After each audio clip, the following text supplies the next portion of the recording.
Propice aux événements festifs, culturels, dans l'intérêt de la communauté saint-janaise.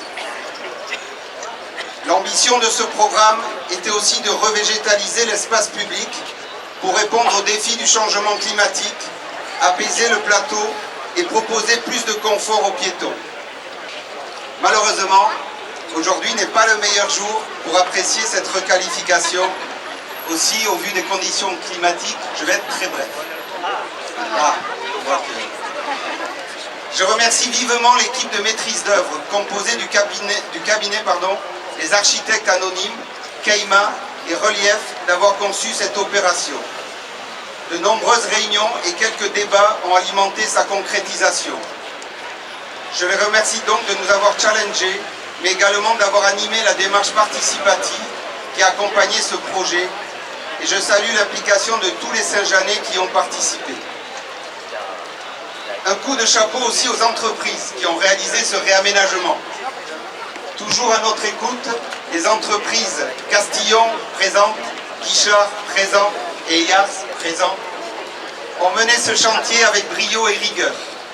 Petit clin d'œil à notre chaîne de Guernica qui a l'air de s'épanouir sur notre territoire.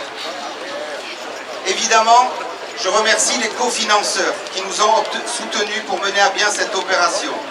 L'État grâce à la DETR et au Fonds Vert, l'agglomération Pays Basque, l'Europe, l'Agence de l'eau et le département des Pyrénées-Atlantiques, merci Annick Trondaille, ce programme d'un coût total de 895 000 € hors taxes est financé à hauteur de 705 000 €, soit à hauteur de 78% de subventions obtenues grâce à la reconnaissance Petite Ville de demain.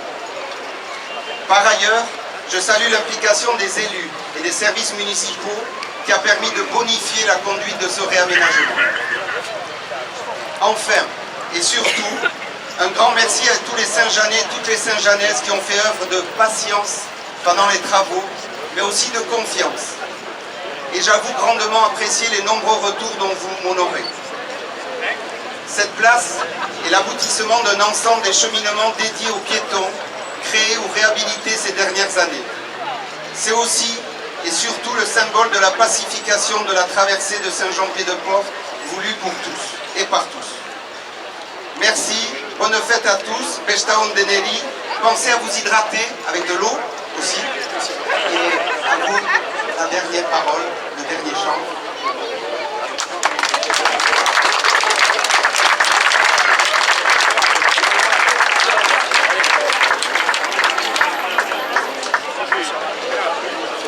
Restez